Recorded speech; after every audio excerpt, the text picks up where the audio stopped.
Bung Rocky tampaknya ada yang sangat serius ini dengan pertemuan Presiden Prabowo dengan Ibu Megawati karena setelah pertemuan satu kemudian diikuti oleh pertemuan yang lainnya. Ya, misalnya setelah Ibu Megawati bertemu dengan Pak Prabowo, sekarang kemudian Ibu Megawati yang didampingi oleh petinggi PDIP termasuk Puan Maharani bertemu dengan petinggi Partai Gerindra Sufmi Dasko Ahmad, bahkan ini juga Menteri Sekretaris Negara Prasetyo Hadi yang juga adalah politisi Partai Gerindra. Ya, kita harus cari kata kunci untuk membuka misteri dari isu-isu politik hari-hari ini, terutama soal pertemuan Ibu Mega dengan Pak Prabowo di acara peringatan Hari Pancasila, lalu disusulkan dengan urgensi bertemunya Gerindra dengan PDIP.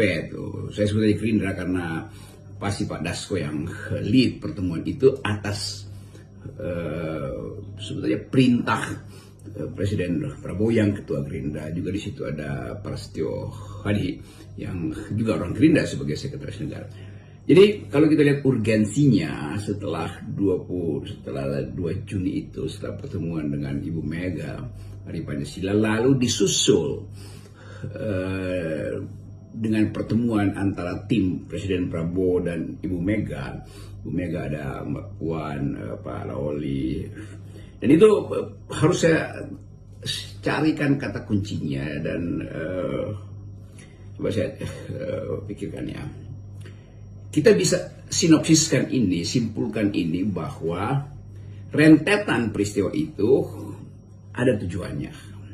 Satu tindakan purposif tuh, bertujuan, dan tujuan itu bisa kita pecah sementara di dalam kepala kita, apakah itu tujuannya untuk membujuk Ibu Mega masuk kabinet atau untuk mempersiapkan satu keadaan dinamika baru menghadapi tuntutan kalangan purnawirawan yang menginginkan pemaksulan Gibran.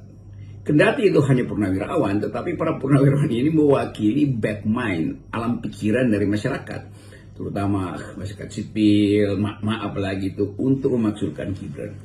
Jadi dua konstelasi ini, konstelasi pertama adalah keinginan Prabowo untuk memperoleh legitimasi setelah sudah lebih dari 100 hari PDIP masih belum memberi semacam sinyal untuk bergabung dengan Gerindra.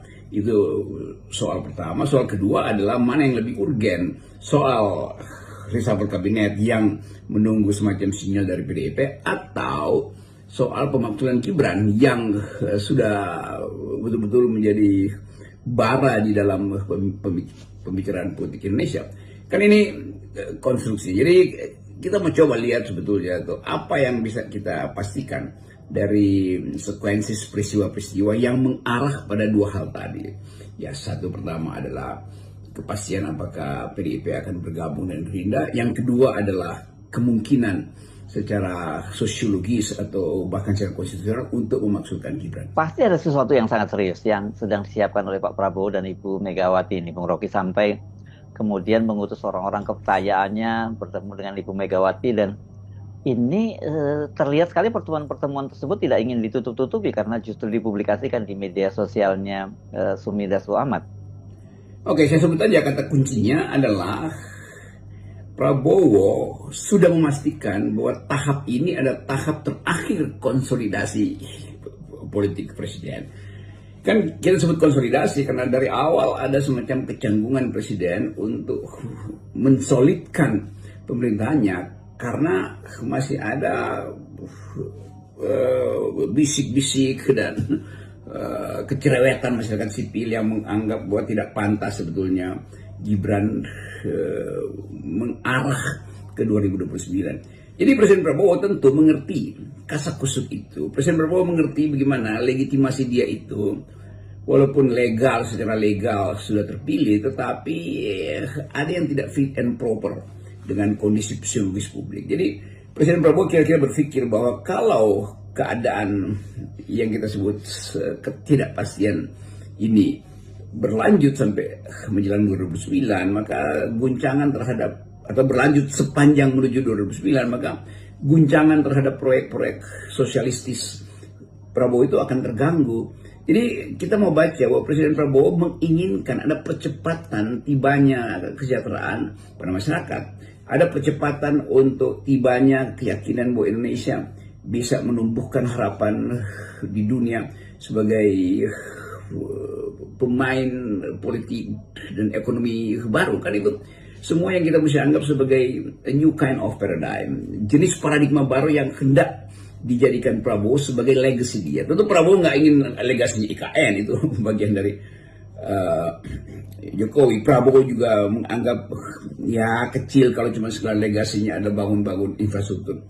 Prabowo ingin meninggalkan legasi yang lebih konseptual, yang lebih filosofis, yang lebih punya tema di dalam mempengaruhi alam pikiran global. Jadi itu yang kita sebut upaya Prabowo untuk memaksimalkan konsolidasi politik dia, supaya efeknya itu bisa menjadi penguat, penambah energi untuk bermain atau menjadikan Indonesia, dalam hal ini Prabowo tentu diingat sebagai tokoh dunia atau minimal tokoh Asia tuh yang saya sebutkan berkali-kali, bahwa Prabowo kelihatannya mampu untuk mewujudkan semacam model kepemimpinan politik baru di tingkat Asia tuh, yaitu menghubungkan antara kapasitas ekonomi kita, ekonomi artinya dasarnya sumber daya alam dan perbaikan sumber daya manusia, dengan sejarah panjang Indonesia yang pernah menjadi jembatan Asia Afrika. Nah, saya selalu mau lihat itu di dalam kondisi global tuh. Kalau cuma soal kasar-kusuk politik, ya Prabowo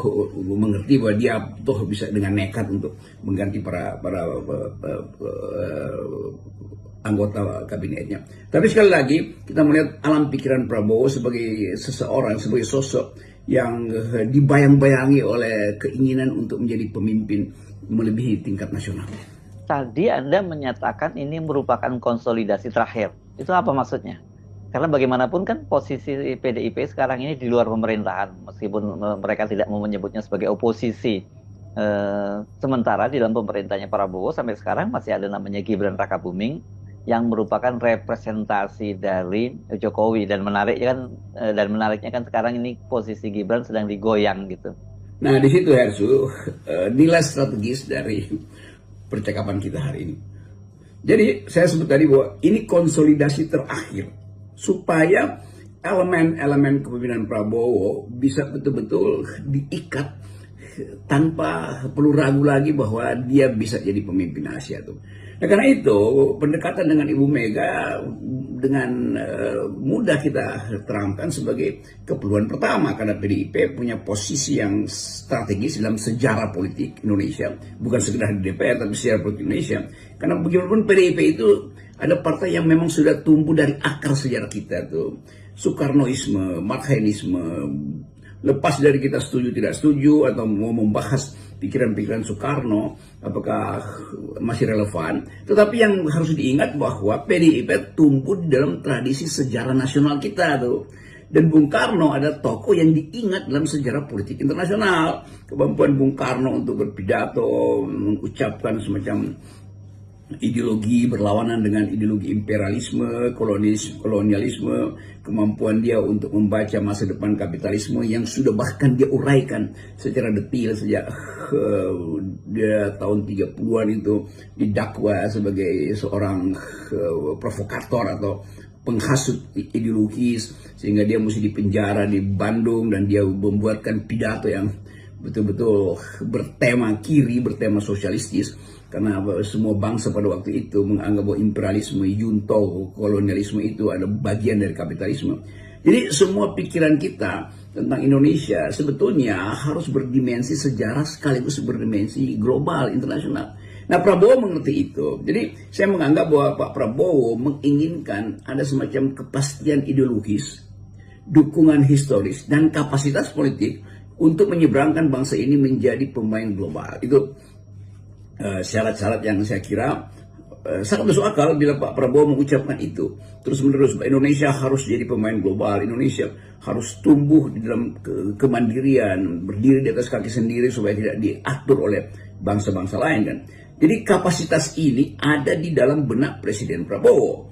kapasitas ini berupaya untuk dibuktikan secepatnya. Nah, dalam usaha pembuktian itu gangguan dari isu-isu bahwa Prabowo masih pro Jokowi, Prabowo seolah-olah jadi bayang-bayang Jokowi akan ia pertimbangkan atau sedang ia pastikan bahwa itu tidak mungkin terjadi. Jadi Prabowo berpikir sebagai seorang taktikus. Strateginya memang adalah menjadi pemimpin global, minimal pemimpin Asia, tetapi taktiknya dia cicil itu. Jadi saya melihat kecanggihan politik Prabowo adalah berupaya untuk melakukan revolusi dari dalam, tetapi secara gradual.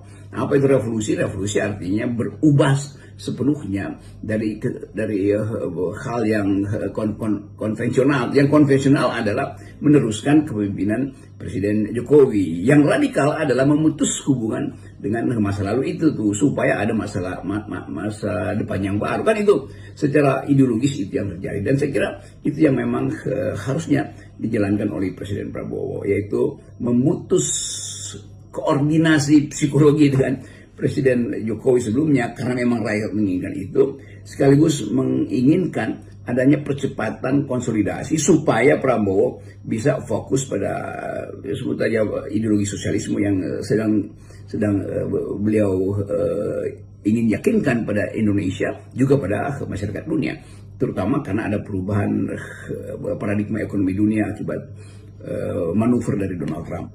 Jadi dari bacaan Anda ini, apakah Pak Prabowo akan mengambil langkah-langkah politik besar termasuk hubungannya dengan Jokowi, dan semua itu nanti akan didukung penuh oleh Ibu Megawati dan PDIP? Ya, sudah saya atau kita bicarakan ini sebetulnya untuk memberi dimensi lain dari percakapan politik seminggu ini yang berupaya mengintip gestur Pak